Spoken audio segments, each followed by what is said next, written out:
Hello, it's Dr. Arielle Schwartz here, and I'm joining you today to do just a little bit of a kind of share and then a practice on the topic of embodied self-compassion.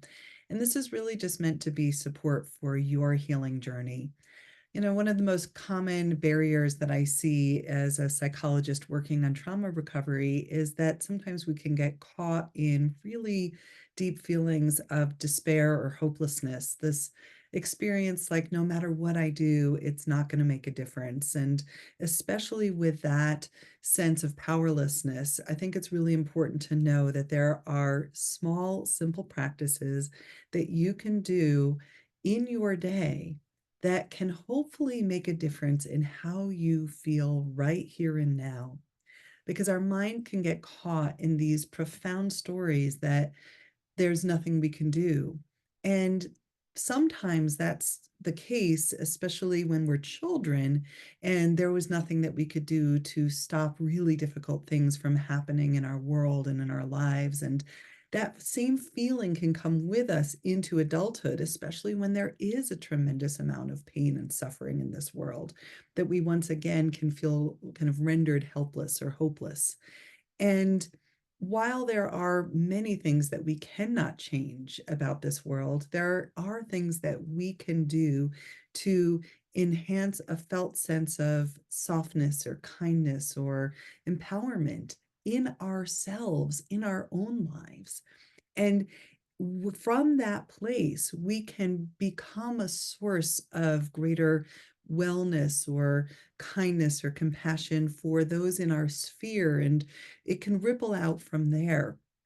So when you feel like you've brought yourself into a sense of center and clarity and well-being and goodness, then you can, in a sense, bring that out from there. And we do then influence the spheres of our world, be that very small, how you feel towards yourself, or how you're raising your children, or how you're speaking to friends, colleagues, coworkers, and so forth. So I want to just also link this for a moment to the polyvagal theory and what we refer to as the science of safety, and this recognition that there are these these physiological responses that we have within us that are quite biologically driven, and they're quite automatic, and they help us navigate the world around us, and ultimately they help us survive. But if we stay stuck in states of fight, flight, sympathetic activation, or sometimes if we stay stuck in states of self-protection, withdrawal, collapse, those physiological states, which are meant to be kind of short-lived in helping us navigate an immediate stressor or threat, if they stay within us for extended periods of time, we just simply start to think, this is who I am. So what I'm offering today is that I want to invite a very compassionate way of understanding your own threat response, and also to know that there is a path out of that, and that this embodied self-compassion practice that I'm going to lead you into is a way to support your nervous system. Again, right here, right now. So, when we're speaking about self compassion, we're really focusing on creating a kind and loving, caring relationship to yourself. And sometimes we're really able to do that for ourselves, and sometimes we need other people to help us. That's what we call in the polyvagal theory, we call that co regulation, and we can lean into others as co regulators. We can also lean into our pets or the natural world around us as sources of co regulation. And when we cultivate this sense of self-compassion, what we're claiming is a quality of, can you deeply love and accept yourself just as you are? And if you're human, sometimes we have barriers that come up. Maybe those barriers are beliefs that say, I'm not enough, or I'm not worthy, or I'm not lovable. And we need to, in a sense, work with our mind to identify when we're engaging in thoughts that are not beneficial for our overall well being. And can we observe the thought and separate from it? And perhaps give ourselves permission to refine the beliefs and thoughts that we carry about ourselves so that we can use more kind and might I say more accurate statements that help us to sense our own birthright of lovability and kindness and care. So you might say to yourself, I know that I'm good enough just as I am, or I know that I'm worthy and deserving of love or kindness or respect. I know that I'm not broken, that I'm whole, and I'm in need of care and attending to my wounds without over identifying with them. So, because this is an embodied self compassion practice, you might need to progress slowly in these. And especially if relating to your body brings up any discomfort, know that you can take one of these, you can practice them all, and take them at a pace that really serves and works for you. So with that said, I'm going to guide you into a few practices. And the first is really just to kind of wake up to the feeling in your hands. Just allow yourself to sense the feeling in your hands, maybe some slow touch. You can rub them a little bit more vigorously to bring a little bit more warmth in there, really whatever serves you. And then when you feel ready, I'm going to invite you to just rest your head in your hands. Just allow your hands to make contact with your face. You can keep your eyes open or close them. That is up to you.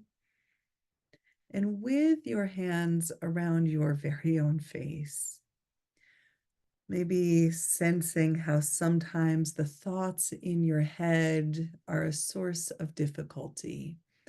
Perhaps just say to yourself, even though I sometimes have negative or self-critical thoughts, I am willing to generate loving and kind thoughts to myself. Even though I sometimes have negative or self-critical thoughts, I am willing to generate loving and kind thoughts toward myself. And just be with that for a moment.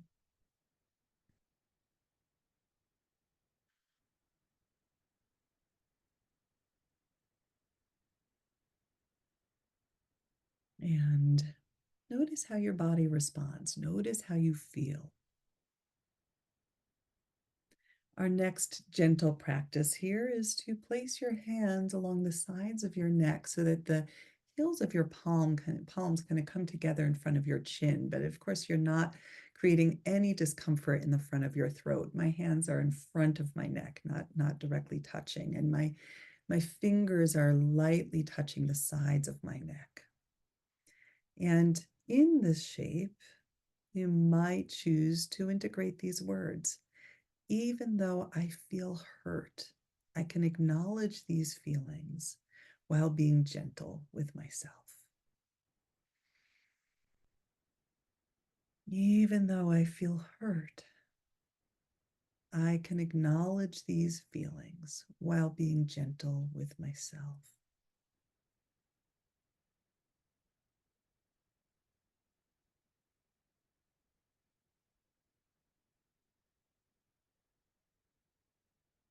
And then release your hands. Just notice what you're aware of.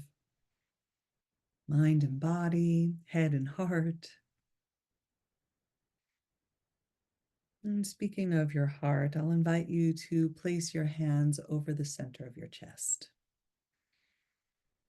And if you'd like, you might quietly say to yourself here, even though I sometimes feel unworthy or unlovable, I recognize that all people, including myself, deserve compassion, love, and support. And I will offer those words again for you. Even though I sometimes feel unworthy or unlovable, I recognize that all people, including myself, deserve compassion, love, and support.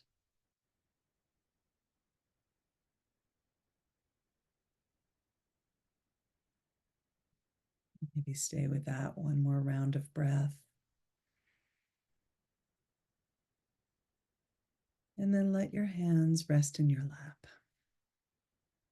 Just allowing yourself to sense what it's like to just take this one step today to offer yourself loving kindness, a gesture of self-compassion, knowing that not only do I hope that you benefit from this self-touch and these statements, you can even close out with a little bit of a self-hug,